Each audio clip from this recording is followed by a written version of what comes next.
মুমিনের কারামত।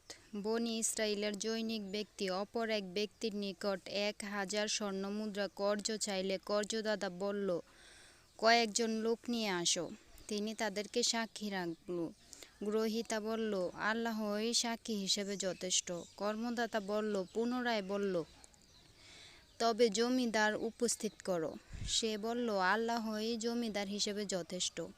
তখন কর্জদাতা বলল, তুমি ঠিকই বলেছ। তারপর সে নির্ধারিত সময়ে পরিশোধের শর্তে তাকে 1000 স্বর্ণমুদ্রা ধার দিল।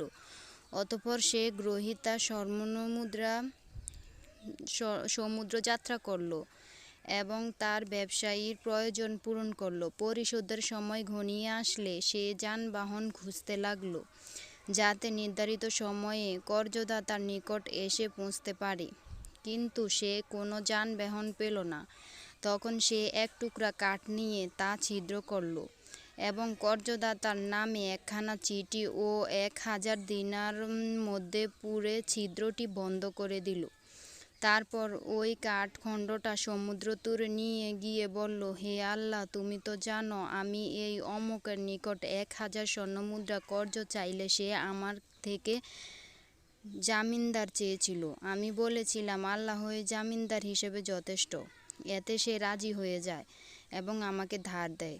তারপর সে আমার কাছে সাক্ষী চেয়েছিল। আমি বলেছিলাম, সাক্ষী হিসেবে আল্লাহই যথেষ্ট। তাতে সে রাজি হয়ে যায়।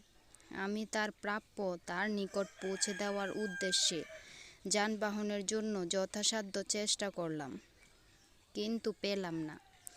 আমি ওই 1000 স্বর্ণমুদ্রা তোমার নিকট আমানত রাখছি।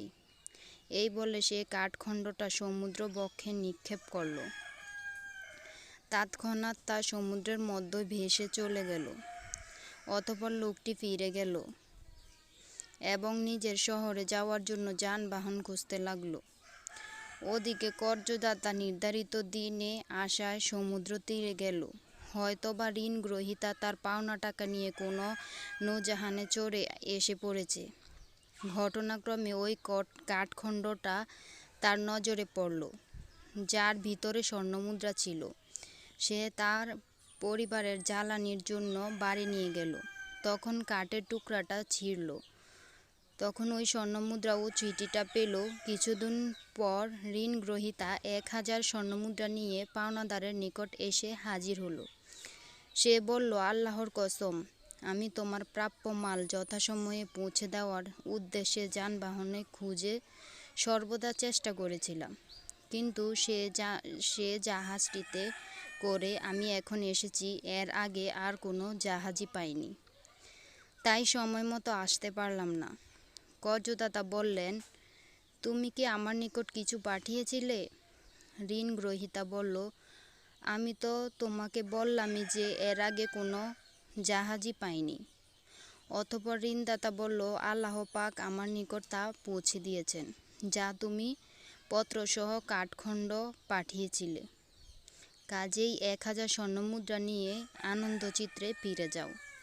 আবু হুরায়রা রাদিয়াল্লাহু তাআলা আনহু হতে বর্ণিত। সহিহ বুখারী হাদিস 2291। জামিন হওয়া অধ্যায় অনুচ্ছেদ 1। শিক্ষা।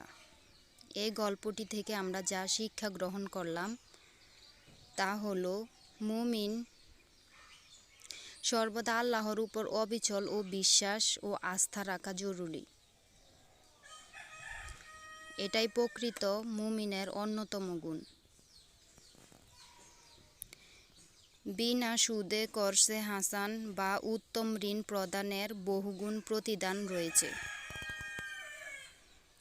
নির্দিষ্ট সময়ে ঋণ পরিশোধের জন্য ঋণ গ্রহীতা যথাসাধ্য চেষ্টা করা উচিত। আসসালামু আলাইকুম। যদি গল্পটি ভালো লাগে চ্যানেলটি সাবস্ক্রাইব করবেন, আর এই ধরনের গল্প পেতে আপনার মতামত কমেন্ট করে জানাবেন। ভালো থাকবেন, সুস্থ থাকবেন। আল্লাহ হাফেজ।